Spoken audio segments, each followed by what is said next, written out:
Et là aujourd'hui, petite vidéo pour vous montrer comment créer un lead magnet pour attirer de nombreux clients pour vos services.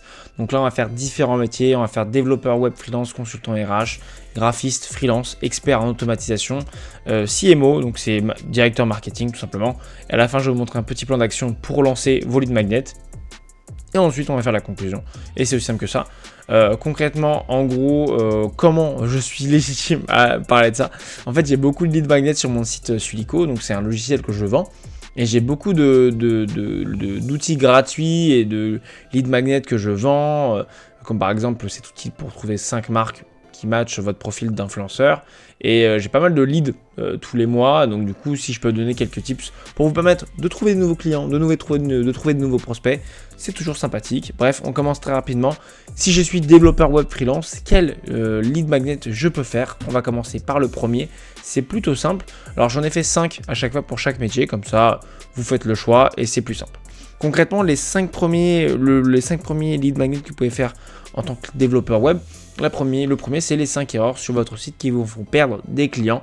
Si vous êtes développeur web, par exemple sur du SaaS ou sur des landing pages, ça peut être intéressant de voir toutes les erreurs que vous avez vues en tant que freelance, d'en faire une compilation ou un post LinkedIn pour transmettre ça sous format PDF ou checklist.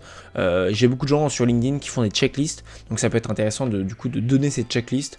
Ça peut être 50 checks, ça peut être 50 erreurs ou 200 erreurs, 10, 15, 20, bref, on s'en fiche. L'idée, c'est que en fait, les gens téléchargent ce lead magnet pour qu'ensuite vous ayez leurs coordonnées de contact et que vous puissiez les contacter, aussi simple que ça. Le deuxième lead magnet que je trouve intéressant, c'est l'audit express. Donc en gros, là, vous allez faire ce qu'on appelle une vidéo Loom. Qu'est-ce que c'est qu'un Loom? En gros, c'est juste un outil qui vous permet d'enregistrer votre écran au lieu tout simplement d'avoir entre guillemets d'enregistrer votre écran sans votre petit visage à côté. Et donc du coup ça vous permet, voilà, comme ici vous pouvez voir, vous pouvez faire une vidéo avec votre tête à côté et ça vous permet d'analyser tout simplement le site de la personne. C'est simple que ça, vous pouvez donner votre avis. Là c'est un peu plus entre guillemets personnalisé vu qu'en fait vous demandez aux gens directement d'envoyer leur contact et ensuite vous faites un audit express dès que vous avez leurs coordonnées de contact et vous leur envoyez ça par email. Le troisième mini lead magnet, c'est le mini guide comment optimiser son site pour plus de conversions. Donc là, c'est vraiment dans le cas où en fait, vous savez, c'est plus dans le cas où vous faites des landing pages ou autre. Et si vous faites du SaaS, ça peut être par exemple comment optimiser son site, comment optimiser son SaaS pour avoir plus de conversions, comment optimiser le paiement. Bref, n'hésitez pas à faire des cas d'usage ultra spécifiques parce que plus vous avez un cas d'usage ultra spécifique, plus vous avez des prospects qualifiés. Donc c'est ça le plus intéressant aussi. Le quatrième lead magnet, ça peut être par exemple une landing page optimisée déjà à télécharger. Donc vous donnez les fichiers déjà préfaits que les gens peuvent télécharger. Donc ça c'est plutôt utile. Et enfin le dernier, ça peut être aussi une checklist SEO. Donc là je l'ai plus fait entre guillemets pour les gens qui font des landing pages, des sites web. Mais par exemple, vous pouvez mettre directement 10 actions pour mieux ranker votre site sur Google. Et en fait ça c'est de l'expérience, je l'ai vu beaucoup de fois sur LinkedIn. Et j'ai trouvé que ça marchait plutôt bien, surtout pour différentes niches. Donc, par exemple, 10 actions pour mieux ranker sur Google pour la niche food, pour la niche tech, etc. etc. Bref, je trouve ça plutôt intéressant, donc c'est pour ça que je l'ai mis. Mais en tout cas, là, on va passer au deuxième métier, consultant RH freelance. Voici 5 lead magnets pour trouver directement des prospects. Le premier lead magnet qu'on peut faire en tant que consultant RH, c'est les 5 erreurs recrutement qui coûtent extrêmement cher. Et là, vous pouvez appuyer ça avec des cas d'usage que vous avez vus. Et là, vous pouvez aussi donner, encore une fois, ce qu'on a vu au-dessus, une checklist pour directement donner les meilleurs conseils à des gens pour éviter qu'ils fassent des erreurs dans leur recrutement et qu'ils perdent de l'argent. Concrètement, le deuxième lead magnet, ça peut aussi être une fiche de poste que vous avez déjà fait et que les gens ont flemme d'écrire. Moi, je sais, quand j'ai embauché la première personne de ma vie, je ne savais pas vraiment comment écrire une fiche de poste, donc j'ai demandé à ChatGPT. C'était pas forcément la meilleure fiche de poste au monde, mais au moins elle était bien. Mais enfin, j'avoue que j'aurais préféré être accompagné. Et pour anecdote, c'était pas forcément la meilleure recrue qu'on a fait que j'ai fait de toute ma vie, mais bref. Le troisième lead magnet, c'est quel type de manager êtes-vous? Donc c'est juste de faire un petit test sur votre site web. Ça peut prendre cette forme, par exemple, sous format de questionnaire, un peu pour avoir et accompagner les gens en fonction de leurs caractéristiques psychologiques, tout simplement. Le quatrième lead magnet, ça peut être un checklist. Donc le format checklist, on l'avait aussi en haut. C'est un format qui va arriver souvent, donc soyez pas étonnés. L'onboarding en 7 étapes. Donc en gros, ça vous permet moi, quand je vais recevoir cette checklist, de savoir concrètement comment onboarder quelqu'un. Moi, je sais que cette checklist, je l'avais quand j'avais quelques personnes dans mon équipe, et que du coup, ça me permettait de savoir comment qui me démarre de la meilleure des manières sans que je fasse d'erreur ou quoi. Le 5e lead magnet, ça peut être un webinaire, donc ça peut être du contenu vidéo aussi, hein, comment attirer et garder les meilleurs talents. Moi, je trouve que le contenu vidéo, c'est quand même un peu plus interactif, mais ça peut prendre un peu plus de temps. Donc, si vous voulez commencer plutôt simple, faites une checklist ou entre guillemets un template PDF, mais bref, libre à vous. Je trouve entre guillemets personnellement que les checklists, c'est quand même simple et efficace à faire en tout cas. On va commencer sur le 3e métier. Si vous êtes graphiste freelance, qu'est-ce que vous pouvez faire en lead magnet?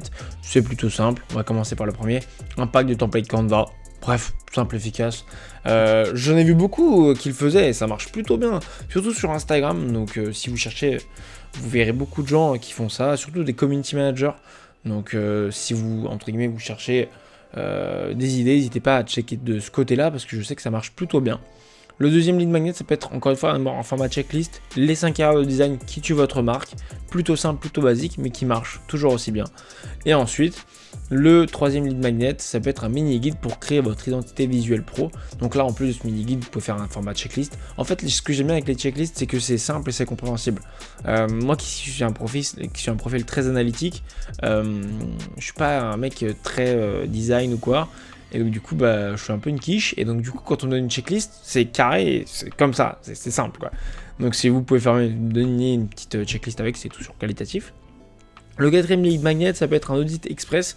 Votre branding est-il impactant? Donc c'est une vidéo loom. Donc comme ce qu'on a vu juste au-dessus. Donc ça va être par exemple, vous analysez le site web de la personne, le branding sur les réseaux sociaux de la personne. Bref, vous faites une vidéo de tout le branding de la personne pour voir ce qui est possible de faire ou pas.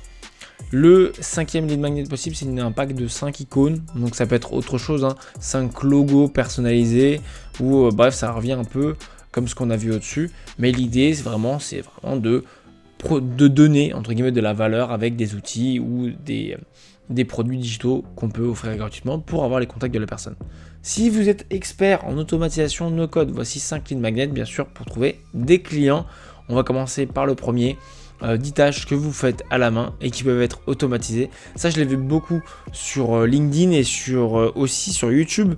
Donc, n'hésitez pas à le faire parce que je sais que il y a pas mal de gens sur LinkedIn qui le font, qui font un post pour dire ok, voici 10 tâches que vous pouvez automatiser et qui après donnent une checklist gratuitement.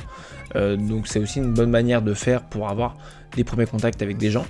Le 2e lead magnet, ça va être par exemple un calculateur. Donc combien de temps et d'argent vous pouvez économiser par mois, tout simplement. Le 3e lead magnet, ça peut être un mini cours, comment automatiser une tâche en 10 minutes avec Make. Tout simplement, Make c'est un outil d'automatisation. Et on fait une vidéo comme tout à l'heure.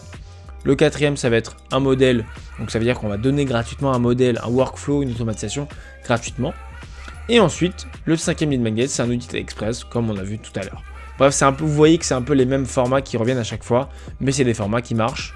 On va maintenant être sur la partie en tant que CMO, directeur marketing. Voici 5 lead magnets qui vont vous permettre de trouver des clients. Le premier lead magnet, ça va être par exemple un audit flash, vidéo loom, pourquoi votre acquisition ne décolle pas. Et là, on va faire un audit personnalisé pour chaque personne. Le 2e lead magnet, ça va être une checklist pour avoir, entre guillemets, là on voit ici cette optimisation facile pour doubler vos conversions. L'idée que ça vous permet de gagner entre guillemets les contacts de la personne avec une checklist. Vous voyez que c'est toujours un peu la même chose, des vidéos loom, des checklists. Là c'est un mini cours, on peut faire sous format PDF. 3 stratégies pour baisser votre CAC, donc c'est votre coût d'acquisition, pour dépenser plus. Et ensuite un framework. Ah, le framework, c'est vrai que j'en avais pas parlé au début, mais j'avais oublié que j'avais noté ça. Mais du coup, en gros, ça peut être aussi une stratégie d'acquisition que vous donnez. Donc ça peut être par exemple sur un Google Sheet ou sur un Notion. Moi, je sais que Je vois beaucoup de gens qui font ça sur LinkedIn aussi, et ça marche aussi plutôt bien. Par contre, il faut bien l'expliquer, et il faut que ça soit avec un template bien sûr déjà donné sur Notion ou Google Sheet, sinon, et avec une vidéo de préférence, donc deux produits, sinon c'est pas forcément très compréhensible. Et ensuite, le 5e lead magnet, ça peut être un fichier avec 10 campagnes marketing qui ont cartonné. Ça, je sais que je suis très friand de ça, parce que même je le télécharge beaucoup sur des gens qui ont fait ça sur LinkedIn. Donc voilà, on a fait 5 métiers. Qu'est-ce que c'est le plan d'action maintenant? Le plan d'action il est plutôt simple. On va commencer par la première étape. La première étape, c'est de choisir et de créer un lead magnet en une semaine, le plus rapidement possible. Donc là, vous avez vu les 3 formats. Il y a checklist, mini-cours, vidéo, framework que vous expliquez et que vous démontrez, un audit flash personnalisé ou encore une fois un fichier que les gens peuvent télécharger, un fichier de ressources que les gens peuvent télécharger. Vous choisissez un lead magnet et vous le créez cette semaine. La deuxième étape, c'est de le diffuser. Donc moi je conseille, si vous êtes pro, sur LinkedIn, sur votre site web et ensuite sur des groupes Slack ou Discord si vous avez. C'est la meilleure manière d'avoir des premiers contacts. Au moins sur LinkedIn, n'hésitez pas à le diffuser plusieurs fois. Si ça ne marche pas une première fois, n'hésitez pas à le diffuser 1, 2, 3, 4 fois. Au moins 3 fois, parce que c'est le plus important. L'étape 3, c'est de faire de la prospection aussi. Ce lead magnet, vous pouvez l'envoyer gratuitement à des gens avec qui vous souhaitez travailler. C'est aussi un outil de prospection pour dire j'ai vu que tu travaillais dans tel domaine, moi j'ai déjà aidé tel type de personnes qui étaient dans le même problème, qui étaient dans le même cas que toi. Voici un outil qui va te permettre de t'aider. Ça peut être un mini cours, ça peut être une checklist, ça peut être un outil personnalisé. C'est aussi un outil de prospection. Moi je le faisais beaucoup de ma prospection par mail, donc si vous voulez le faire, ça peut être très intéressant. Et l'étape 4, c'est d'ajouter un CTA, donc un call to action très clair avec l'audit gratuit, l'appel à découverte et les services sur mesure, que ce soit sur la partie LinkedIn, Slack, groupe mail, site web, etc. ou sur la partie prospection. Concrètement maintenant, qu'est-ce qu'on va faire? La conclusion, c'est de tout simplement créer un lead magnet qui va apporter une solution rapide sur un problème ultra spécifique aux personnes avec qui vous voulez déjà travailler. Ça va permettre de montrer votre expertise, de montrer que vous avez déjà vu des cas d'usage similaires et que vous avez déjà réglé des problèmes similaires. Et c'est très simple, choisissez un lead magnet que vous pouvez faire, créez-le, testez-le et donnez-le gratuitement pour avoir les contacts de la personne. C'est plutôt simple, c'est plutôt rapide. Je fais très vite parce que ma caméra va s'éteindre. Passez une bonne journée, n'hésitez pas si vous avez des questions à les mettre en commentaire. Ciao ciao.